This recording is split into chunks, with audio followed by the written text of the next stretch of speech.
le Rassemblement national maintient l'épée de Damoclès au-dessus de la tête de François Bayrou. Son vice-président, Sébastien Chenu, laisse à nouveau planer la menace d'une censure ce mardi 15 juillet sur BFM TV et RMC avant l'examen à l'automne du budget, dont François Bayrou présente les grandes orientations dans l'après-midi.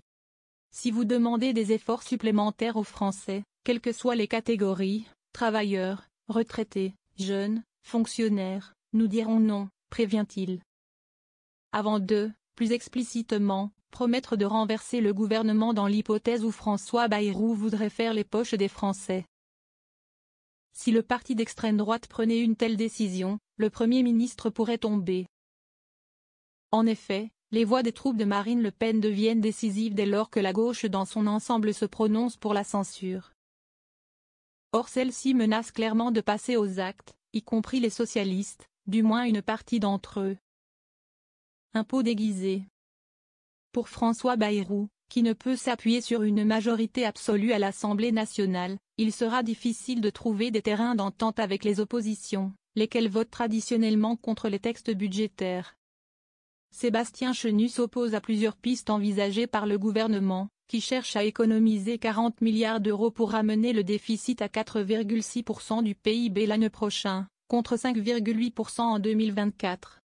Premier exemple, l'option d'une année blanche qui reviendrait à reconduire à l'identique les dépenses, ou certaines d'entre elles, par rapport à l'année 2025, sans tenir compte de l'inflation. Sébastien Chenu considère sur BFM TV RMC qu'il s'agirait d'un impôt déguisé.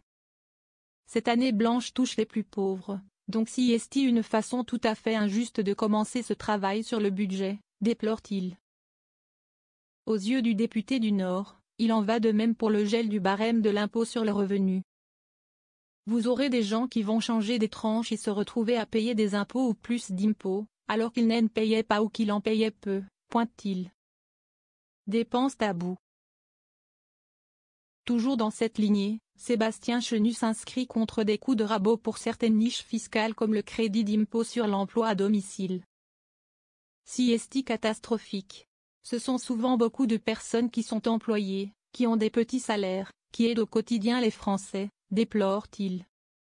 Et de conclure, si est-il le concours l'épine de la mauvaise idée pour faire payer les Français. En guise de solution, l'ancien vice-président de l'Assemblée nationale évoque les marottes de son camp, appelant à s'attaquer aux dépenses tabous, la suradministration, l'Union européenne, l'immigration. Si cette franche opposition n'est pas vraiment rassurante pour François Bayrou, il convient de rappeler que la censure a tout d'un dilemme pour le RN.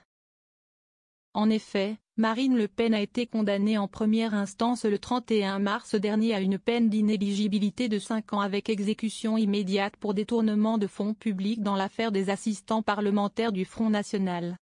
Or, en censurant le gouvernement, le parti d'extrême droite pourrait s'exposer à une nouvelle dissolution de l'Assemblée nationale. Pouvoir à nouveau à la main d'Emmanuel Macron depuis une semaine, et donc à de nouvelles élections législatives, auxquelles sa championne ne pourrait participer. Interrogé au début du mois, l'intéressé a joué la carte de la sérénité, estimant qu'une dissolution est peu probable compte tenu du très faible bénéfice que le président de la République pourrait en tirer.